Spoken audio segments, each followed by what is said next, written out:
Good morning, everyone, and welcome to today's North Pacific Landscape Conservation Cooperative Science Management webinar on integrating climate change into design and permitting of water crossing structures. I'm Mary Mahaffey, the Science Coordinator for the North Pacific LCC, and the North Pacific LCC funded this project in 2014, and it's generated a lot of interest across the country. It's an important project because of anticipated stream flows and streams and rivers due to climate change. And I'm really excited that our three speakers from Washington Department of Fish and Wildlife are here with us today to share their project's results, lessons learned, and applications. Tim Quinn is the Chief Scientist at the Habitat Program at WDFW. He's an adjunct faculty at the Evergreen State College and a member of the science panel for the Puget Sound Partnership. George Wiltshire here is a senior research scientist at WDFW, where he does various types of quantitative analysis and modeling. And Jane Eighth is a geomorphologist at Washington Department of Fish and Wildlife's Habitat Science Division. For more information about our speakers, their bios will be posted with the recorded webinar by the end of the week. So with no further ado, I will turn this over to Tim. We'll get the presentation up here. Hello, everybody. My name is Tim Quinn, and it's a pleasure to be here. And I want to reiterate our appreciation for the funding that got us here today. It turned out to be a really important effort to get this up and rolling. The Washington Department of Fish and Wildlife has been involved in the science of culvert design for the protection of fish life for at least 30 years. This is our first effort to try to integrate climate change into the design of culverts. The purpose of the project is to determine how to incorporate the effects of climate change into WDFW, the Department of Fish and Wildlife's culvert design and permitting process. Our role in ensuring fish passages is really quite large in the state. We provide design guidance for the protection of fish life and fish habitat. Part of that protection involves unimpeded fish passage through water crossing structures, culverts, and bridges for the most part. We issue permits for the installation of culverts, and we enforce regulations. We issue permits for about 100 to 200 permits per year on average for culvert designs. We also design culverts for our own land, and we consult with many other partners in the design of their culverts, again, particularly for the protection of fish life and their habitat. So why this project now? Well, since 1949, unimpeded fish passage has been mandatory in Washington state, despite the fact that we've not always done a good job in ensuring unimpeded fish passage. There is now ongoing in Washington state a wide-scale effort to provide fish passage in fish passage barrier culverts, that is, provide fish passage. And the reason for this is twofold. One is that we have 18 species listed under the Federal Endangered Species Act, listed species of salmonids in the state. And there has been a number of agreements in the state that have recognized fish passage as one of the truly proven methods of trying to restore salmon in the state. We all know that climate change will result in higher and lower stream flows. A lot of our understanding about that comes from the Climate Impacts Group at the University of Washington. We also know from our own experience and some of our own monitoring that undersized culverts can become fish passage barriers, not just temporarily, but permanently. And as we said, until now, we have not addressed climate change in our fish passage work. So here's the project team. Like any good products, it takes a village to try to put together enough expertise and stream power to get the work done. We were fortunate in getting the help from the Climate Impacts Group at the University of Washington. We had a number of senior scientists and hydrologists from the Department of Fish and Wildlife, and we also had an external consultant that worked for Adaptation Insight, Jenny Hoffman. So the major steps that you're going to hear about today are assessing climate sensitivity of our current culvert design process. That is, we know climate change is going to affect a lot of things that relate to the effectiveness of culverts in passing fish and not degrading fish habitat in and around the site. We're going to project changes in in-stream flow. Those are in-stream flows that were projected or developed by the Climate Impacts Group at the University of Washington. We're then going to convert those stream flow projections into stream channel width. And we do that because stream channel width is one of the important design parameters that WDFW uses in our culvert design and our expertise. And then we wanted to explore approaches for finding or applying findings in policy and practice. So these industries that replace culverts and put in culverts, to our knowledge in Washington State, this is the first opportunity we've had to talk to them about trying to incorporate climate change into their designs. As you know, culverts are ubiquitous across the landscape in Washington State. Just before this presentation, I went online to look at how many road miles we have, and we have somewhere between 80,000 and 170,000 miles of road in Washington. Every time a road crosses a stream, of which we have somewhere between 80,000 and 150,000 miles of stream, we put in a culvert. Oftentimes they're unseen unless you're looking for them. They're ubiquitous, but they have a disproportionate effect on their effects on fish. Here's a classic case that we all worry about, but because we have very little monitoring of culvert performance in Washington State until recently, this is a case where we have an impassable barrier in a culvert and the fish are not capable of getting upstream to spawn. There are about 14,000 known culvert barriers in Washington Department of Fish and Wildlife's database, and we estimate that there's about 35,000 more culvert barriers statewide. We are actively participating, oftentimes in cooperation with counties and cities, to go out and inventory the landscape. So every time we go out, we're surprised at finding the number of barriers. Turns out that these culvert barriers are not only at road crossings, but sometimes they occur in between road crossings. And these are probably legacies of logging practices and other activities where you wouldn't even expect to find one.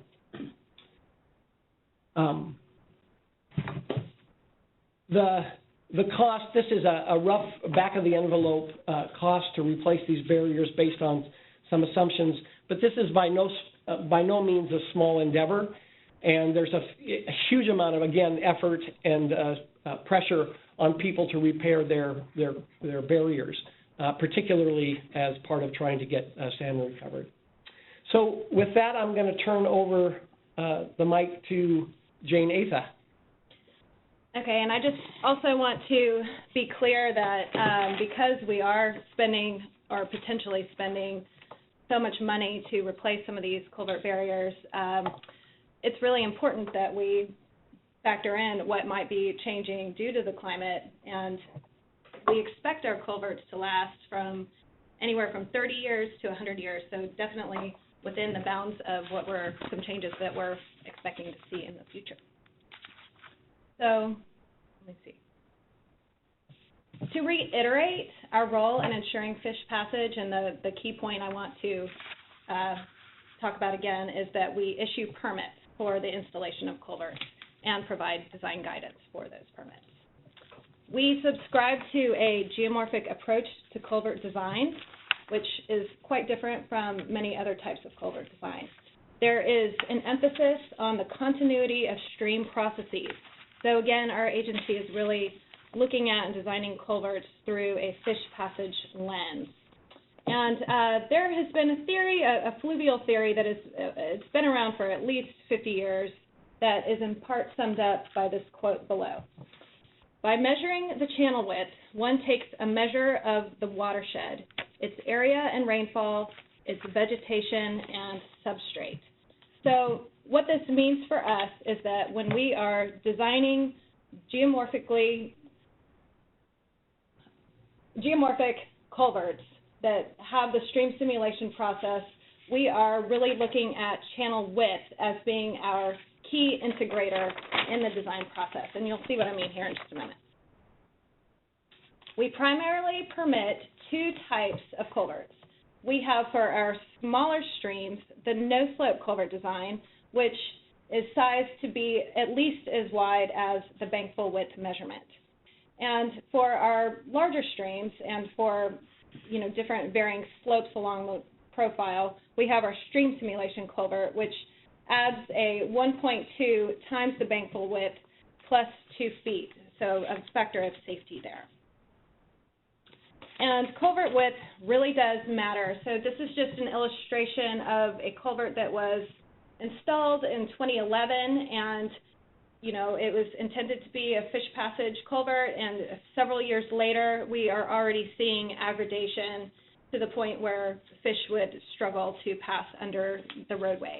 And it is also causing flooding to occur over the roadway as well. Another somewhat extreme example of a culvert that was not quite wide enough during a major event, and of course you can see the road completely blew out, and our hope is that it's been replaced now with a bridge. So culvert width and bankfull width being the key takeaway here as what we zeroed in on to factor in projections due to climate change. Okay, so projecting future changes in bankfull width.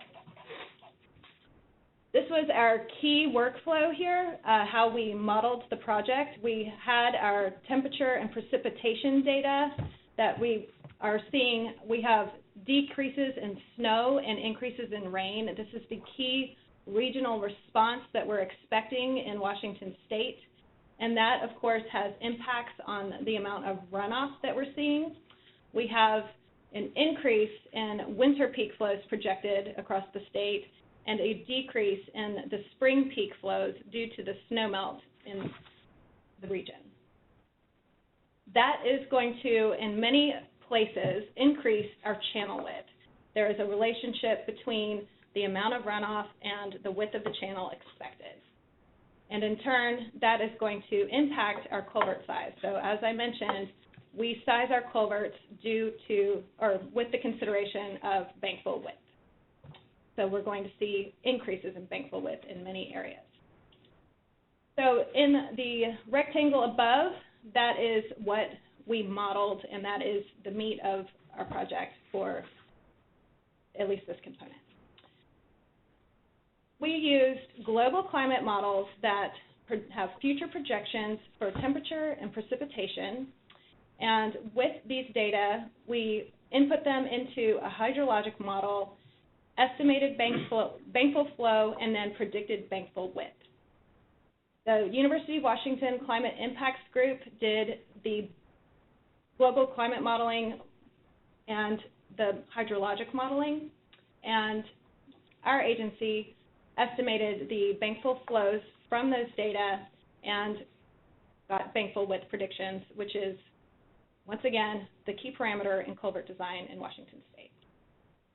So we used projections from 10 independent global climate models.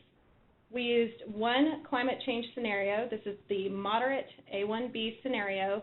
This scenario considers some conservation efforts, but is considered realistic and, in fact, somewhat conservative. We used downscaled and bias-corrected models for the Pacific Northwest, and we looked at two future time periods, the 2030 to 2059 time period and the 2070 to 2099 time period, again, very much within the lifespan of a culvert. So the hydrological model that SIG used, it's called the Variable Infiltration Capacity Model, or VIC, takes temperature and precipitation projections, and it's a physically based model that factors in things like land use and soils across the state and outputs projections of future mean daily flow. Also made a historical weather data run that inputs temperature and precipitation and gives us an output of historical mean daily flow. So this is a somewhat important point, which is that we are using modeled historical data that is based on weather data from the past, but it is modeled. VIC has been calibrated and validated in many publications worldwide. It's applied broadly. And the takeaway from this slide that I want you to have is that it compares nicely with stream gauge data and other climate data database, sources. This particularly shows a ratio of the 100-year flood to mean annual flood for these river basins within the state. So the resolution of the VIC Grid Cells is 1/16 degrees, or approximately 12.6 square miles, and across the state of Washington we have over 5,000 grid cells. For each grid cell, we get, for each grid cell and for each of our 10 models, so you'll recall that we have 10 global climate models, we get an output that looks something like this. It's just a simple hydrograph that shows discharge over years for our 2 future periods for the 10 models, so that 2040s time series and the 2080s time series, and also for our historical period, so a 30-year historical period as well.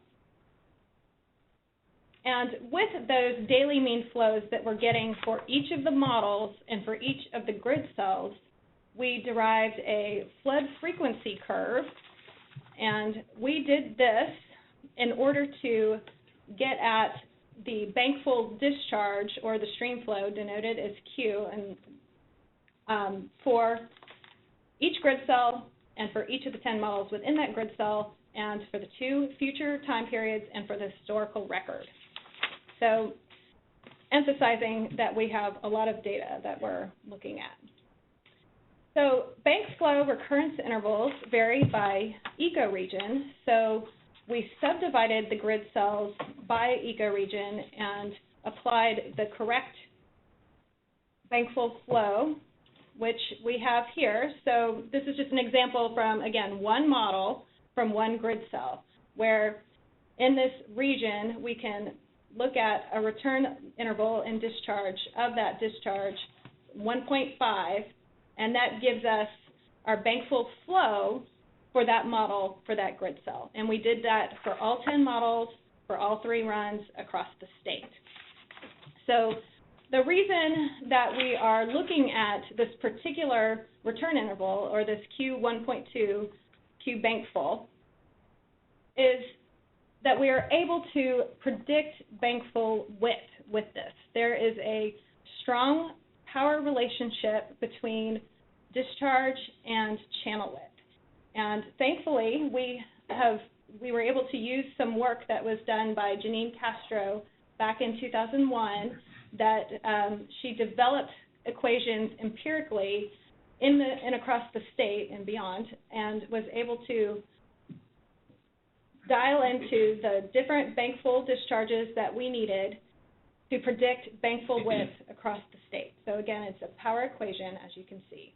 And these have very strong relationships. We have R squares of 0.76 to 0.87, which in natural resource management is awfully good. So I know that was a lot to take in, but just to recap, we have our projected historical mean daily flows and our projected mean daily flows for the future that was given to us by the Climate Impacts Group. We took those data and we estimated the Bankfull flows for both our projections and our historical runs. And then with those Bankfull flows, we were able to actually make Bankfull width predictions for the future and for the past. And with those Bankfull widths, the key here is that we are getting a predicted percent change in Bankfull width for the 2040s and the 2080s. And it is that percent change that we will be able to use at a culvert site at the operational level. So what do we get from this? We really wanted to see where the projected changes in Bankfull width are occurring, how large or what is the magnitude of that change, and how likely is that change going to occur. So here are some results. This is the mean percent change in Bankfull width for that 2080s time series. And you can see here that we have major increases projected in bankfull width in certain areas, particularly high elevation areas, and then we also have significant decreases in bankfull width projected in other parts of the state. So I'll give you all just another minute to take it in. The legend, of course, shows you the range of percent increases and decreases that we expect across the state. And this is at the grid cell resolution, so again, at that 1/16th degree resolution. Okay. It really wants me to stay on here. Okay.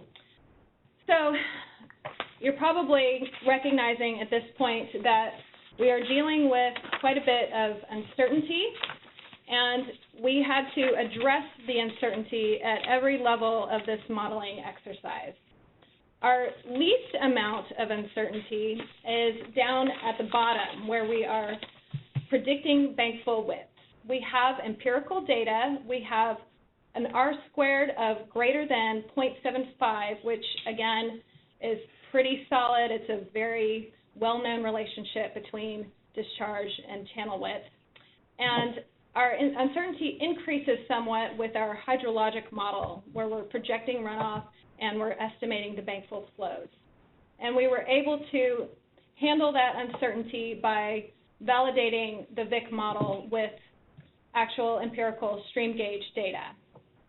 And the greatest amount of uncertainty comes from the global climate models, our future projections of temperature and precipitation. And we handle the uncertainty at this level by looking at 10 different global climate models that have been hand-selected from dozens more that best represent our region, our state, and have been statistically downscaled to factor in a lot of different unique aspects of our state. So this uncertainty, we can see here the global climate models that we have projecting bankfull width. So let me phrase that a little bit better. This map shows at the grid cell level the number of models within each grid cell, so you'll recall we have 10 for each, that is showing an increase in bankfull width by the 2080s. So the areas in red, we have all 10 models projecting an increase in bankfull width by the 2080s. And in that middle part of the spectrum there, in the yellows and the greens, we have a lot more variability, a lot less certainty that we're going to have an increase in bankfull width. And then on the opposite side of the spectrum in blue, we have not one model projecting an increase in bankfull width. So we're fairly certain that it is not going to increase in those grid cells.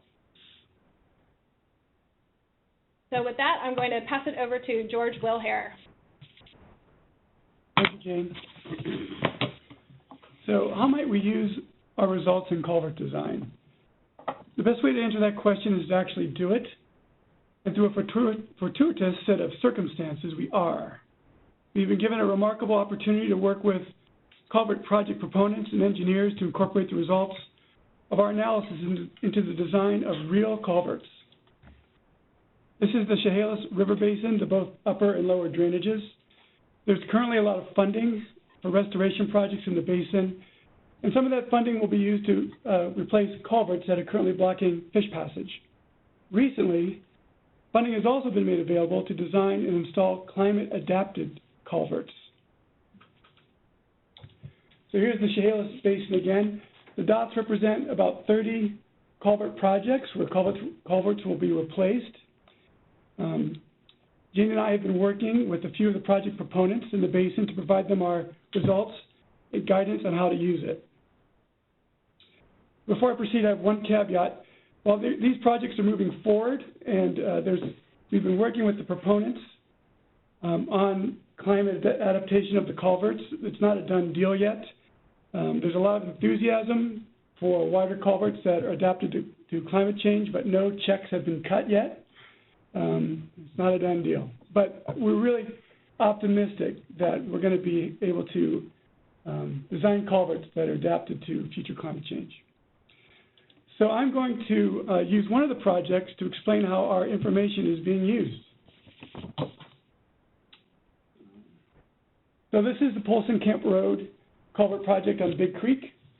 In white is the drainage area, which is about 1.85 square miles. The bankfull width at the project site, which is the orange dot, is about 12 feet. Recall that each of our grid cells has a bankfull flow estimated. So notice that there are 4 grid cells that intersect this drainage area, and we have 4 bankfull flows, 1 for each grid cell. And these are the areas of intersection. So A2 and A4 are the bulk of the drainage area, and they intersect what I'll call grid cells 2 and 4. And then there are 2 little slivers, area A1, area A3, which also intersect other grid cells. So what we're going to do is we're going to calculate the bankfull flow at the project site by taking an area-weighted average of the bankfull flows for each of the grid cells times the area of intersection between the grid cells and the drainage area. And just to reiterate, that gives us the bankfull flow at the project site, and using the method that Jane described, we can then calculate the bankfull width at the project site.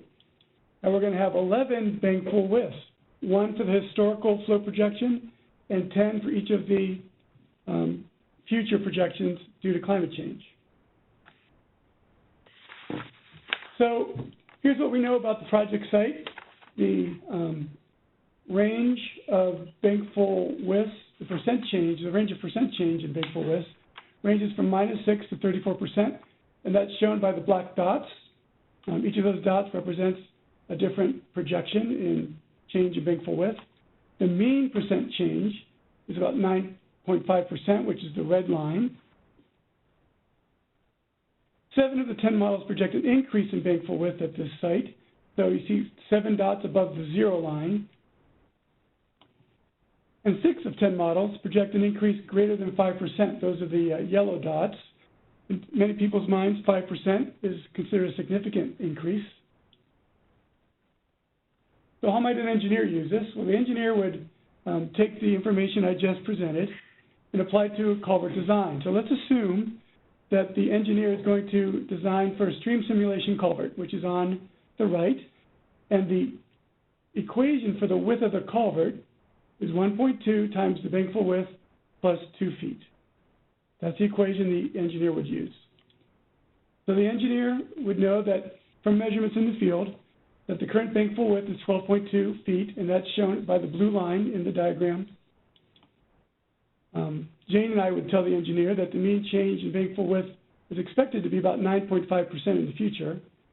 So we can calculate the future mean bankfull width, which would be 13.3 feet, and that's the black line in the diagram. And we would also know that 6 of 10 models project an increase greater than half a foot, which in the culvert design world is not a trivial amount. The engineer would probably want to take that into account. So the engineer is going to design a stream simulation culvert. The red dots show the different sizes of stream simulation culverts you would build depending on the culvert, depending on the climate change projection you use. So you still have a wide range of culvert sizes based on the wide range of projected changes in bankfull width. So if you did not adapt your culvert to climate change, the current bankfull width is 12.2 feet. So using the stream simulation equation, the culvert width would be 17 feet. But if we wanted to adapt our culvert to climate change, the mean future bankfull width is 13.3 feet, and so our climate-adapted culvert width would be 18 feet, which is shown by the red line. Now, the red line is based on the mean. Notice that there are 4 others. In this case, there are 4 other culvert widths that you might choose from that are much greater than the mean. Using a mean, the risk analysts usually say using the mean is a risk-neutral approach to dealing with risk. But if you wanted to be more conservative, if you were more risk-averse, you might decide to design for a wider culvert, which would correspond to a greater projection in mean bankfull width. So this is what the engineer would do. If he wanted to be climate adapted, he'd have a wider culvert at 18 feet. But engineers do more than that. They also estimate costs. So one of our engineers at WDFW did these estimates for us. So he assumed a one-lane gravel road, which in that part of the Washington state is quite probable. Going to put in a stream simulation culvert. We're going to use a round steel culvert, and a few other details need to be assumed. So the first row of the table is the culvert which is not climate adapted. It's going to cost you about $117,000. The middle row is the climate adapted culvert I just have shown you, and that would cost about $7,000 more, about 6% cost increase. So on a single project like this, 6%, $7,000 doesn't seem like a lot, and it's $124,000 total, so the engineer might say, let's go for it. But there are some parts of the state where the percent change is going to be greater. So let's say we had, instead of a 9.5% increase, we had a 13% increase in mean bankfull width. That's going to give us a 13.8-foot bankfull width in the future, which is going to require a 19-foot culvert. So now we have a 23% change in the cost. Well, that's a lot. So the engineer or the manager who's making the decision might have to think twice about putting in that wider culvert. And if you have $86 billion worth of culverts to replace, either 6% or 23% is going to seem like a lot of extra money. So that was the cost of putting in a climate-adapted culvert, a wider culvert. So what's the potential cost of an undersized culvert? Well, lots of things could happen in the future due to damage to the culvert or to blockages that are created by movement of wood at higher flows. You might have increased maintenance costs. You're going to have to repair the culvert more often, which incurs a greater cost. You might have to replace the culvert earlier because of damage to the culvert or damage to the fish habitat adjacent to the culvert, a lack of fish passage, which is damage to aquatic resources. So we have all these different costs that could occur due to an undersized culvert, but these have yet to be quantified by us. We've given it some thought. There are data available and there's literature available on how we might approach this problem, but we haven't had the time or the resources to really tackle this problem of what are the potential costs of not adapting your culverts to climate change. Policymakers really want this information, and in time we might be able to do it. So what is a manager to do? Well, one thing a manager has to do is weigh trade-offs. So in the case of this culvert, you might have to pay more now for a wider culvert, or maybe pay a lot more later if your culvert is undersized and there's damage to the culvert or to aquatic resources. The manager has to manage risk, and the manager has to decide when is the risk actionable, when is the risk so intolerable, makes you feel so uncomfortable that you have to do something about it. Really low risks, you might think it costs too much to address. Higher risks, sometimes regardless of the cost, the manager might feel some action needs to be taken. So risk is usually broken down into two components. How bad is the risk, or how much cost or damage might be incurred, and how likely is the risk, or what's the uncertainty associated with that cost or damage. So we developed an approach where we take these two components of risk and we plot them out to try to give managers a feel for what their actionable risk might be. So remember this map. This is sort of the how bad is the situation. So this is the mean percent change in bankfull width. It's sort of a surrogate future damage. If you put in an undersized culvert and the mean percent change in the future is great, then you could expect greater damage to aquatic resources and maybe a blockage to fish passage. That's the how bad part of risk. This is the how likely part of risk. Remember, model agreement. So in places where you have high model agreement, you have, in effect, a higher probability of that damage occurring if you put in an undersized culvert. So we took these two maps, we plotted them in this graph. So each point represents one of the grid cells on the map. So there's over 5,000 of these points. The vertical axis is the mean percent change in bankfull width, or how bad the situation might get, how bad would the damage be if you put in an undersized culvert. The horizontal axis is the how likely, the amount of model agreement in there being an actual increase in bankfull width in the future. So you can break this graph into zones, an actionable risk zone. So one manager might say, well, if I'm going to act on this risk, I want the percent change in bankfull width to be at least 10%, and I want to have at least 5 models tell me that there's going to be an increase in bankfull width. So any grid cell that falls within that zone, the manager would say, we're going to spend the money to address this risk. But another manager might say, I have a different view. I think 5% is really as much damage as I want to risk, and I want at least 6 models to tell me that there's going to be an increase. So this manager is willing to go lower on the how bad axis, but they want more certainty that that damage is actually going to occur. So this is one way of sort of, for managers to kind of assess their risk tolerance and deciding when there's an actionable risk. And the Polson Camp Road project would fall right about there. Remember, they had a 9.5% increase in bankfull width in the future, and there were 7 models that said there was going to be an increase in bankfull width. So if we just look at this zone, we can map the points in that zone like so.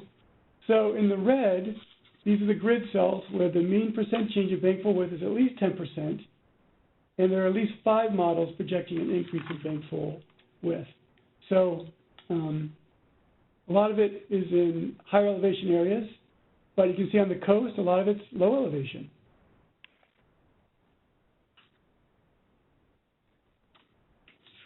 So to wrap up, the bottom line for this project is bankfull width is projected to increase in many watersheds due to climate change. Many culverts are at risk of being undersized. We now have a spatially explicit statewide assessment of the magnitude and likelihood of change in bankfull width. We've shown you the maps that convey that. And we have developed a framework for addressing uncertainty inherent in climate change projections. Now, this framework we've developed, we've never really, we've presented it to policymakers, and they sort of nod their heads, but we haven't really tested it out to see if it's a useful tool. But we're really committed to, if this tool doesn't work, we're committed to developing other ways of conveying the risk so that policymakers can make their decisions.